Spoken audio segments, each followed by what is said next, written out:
I'm Diane, and I have a son that I want to send to OAHA Adventure Camp, and I just have some concerns that I'd like some confirmation that it's a good, safe place to send my son. And that's perfectly understandable, because it is a big thing, right? To send your son, hundreds, thousands of miles away to a place where, a leader doesn't come with them. They don't have a scoutmaster, they don't have a crew leader, an adult. You're sending them to this program, and you don't know anybody there, and you may not be familiar with the program, and that's perfectly understandable to have those kinds of concerns.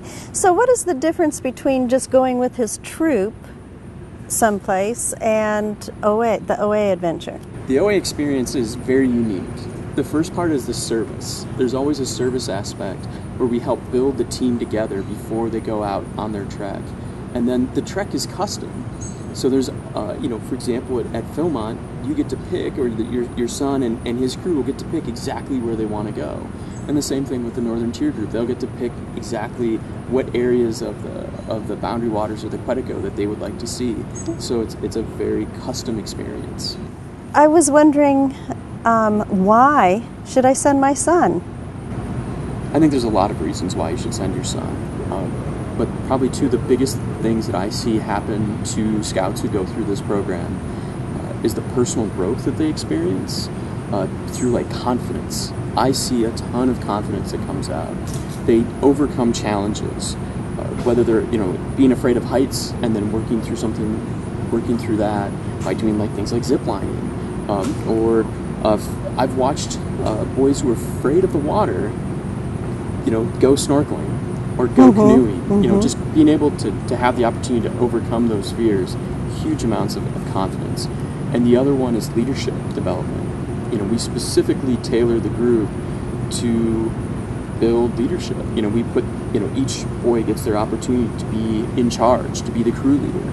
And that really develops their own confidence, but also helps them learn how to be better leaders. Part of the magic of the program is how they're able to make friends out of essentially strangers. They will be the same age group. So the program, depending on where your son would go, would either be in the 16 to 20 age, so they'll be in that older bracket, or we also have a program that's aimed at the 14 to 17-year-old age group. And so they'll form fast friends. Because that's part of the training that we provide to staff, is teaching them how to turn those individuals into a functioning, working unit. How will I be assured that my son will be safe there? And that's a very valid concern. So we make sure that our staff are Wilderness First Aid certified. So that's a 16-hour training that they go through. They're also Red Cross CPR certified to make sure that they know what to do in the event of an emergency.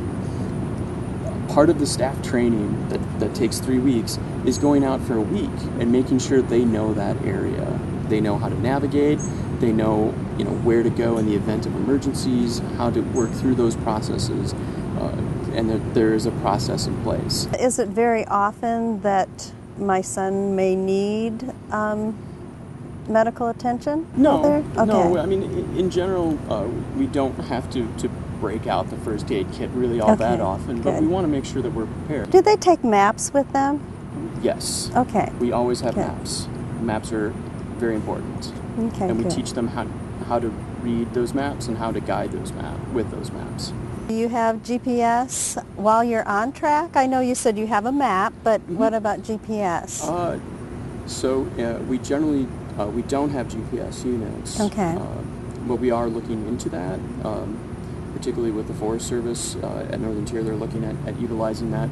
We do have satellite phones. So in the event of an emergency, we could use that satellite phone as a way to triangulate and figure things out in the event of an emergency. Okay, so I've decided, yes, I'm going to let my son go. And so now what is the process? What do I need to do? So we have, everything is online now. And so we have the ability for you to go to adventure.oa-bsa.org. And you can just click on the adventure that you'd like to send your son to, and you can sign up right there. All online. You can make the deposit right there. You can pay in full at that particular time as well if you choose to do that, or you can do that later. When should I sign up? If you have a specific time frame, sign up, as soon as you can. If the time frame's a little bit more flexible, you have a little bit more time, but you definitely want to sign up as quickly as you can because they do have a tendency to fill up. There are limited slots. How much will this cost to send him? Well, that's the great thing about these programs is that they cost less than going with like a normal trip with like a contingent. In fact, that cost is usually less than half of the normal cost, and you usually get twice the experience. So it's a fantastic opportunity, particularly for scouts who can't get in on a contingent and they still want to go. Mm-hmm. They can go with the OA programs, and it's a fantastic experience. My son will be flying in to Albuquerque, right? And I know Philmont is far from Albuquerque. I'm really feeling uncomfortable letting him fly into Albuquerque, and it's like, how is he going to get to Philmont? Yeah, all of the high adventure bases, including Philmont, will use a coordinated system of transport, and we'll make sure that they have somebody there to help coordinate and get them in the right spot. I'm most familiar with the Northern Tier program since I work closely with that. We actually have volunteer greeters who work in the airport and make sure that they're greeted at their gate and make sure they get to the right transport, the right van in this case, mm-hmm. so that they get there. What does my son need to do to prepare? Well, once your son is signed up and everything is set, you will actually receive a packet that gives you more information on how to prepare, how to pack. You get a letter from the director of the program, who's in charge of it, who hires the staff, so he knows what your son's going to need to know for it. You will also be called prior to your son coming out, making sure that all the travel arrangements are in line and everything's ready to go. And then we also have volunteers who monitor things like social media. So if you have a question and you ask on the Facebook page, it's going to get answered, or on our Twitter feed. So you really just need your personal gear, your backpack and what you would wear. Okay. At Northern Tier, we actually provide all the bags that go out because it's specific to canoe camping. Uh-huh. We provide the canoes and the paddles. You don't have to bring any of that. You just need to have that personal gear that you wear. Mm-hmm. And then there's always a shakedown done before they go out on trail to make sure that they have the right gear and not any extra gear. What if they don't have the right gear? What if we thought we had it and it turns out not? Well, that's not an uncommon problem. And so we have at the high adventure bases, you would generally have some type of trading post that provides gear that's available for purchase.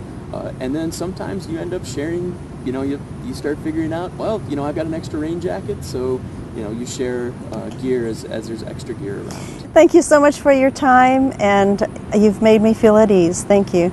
Well, it's very important, that we have a dedicated set of individuals who want to make sure this program is pulled off correctly. Many of them have been through it themselves. They know how much of a life-changing experience it is, and they want to make sure that your son has that same type of experience. They're absolutely dedicated to that.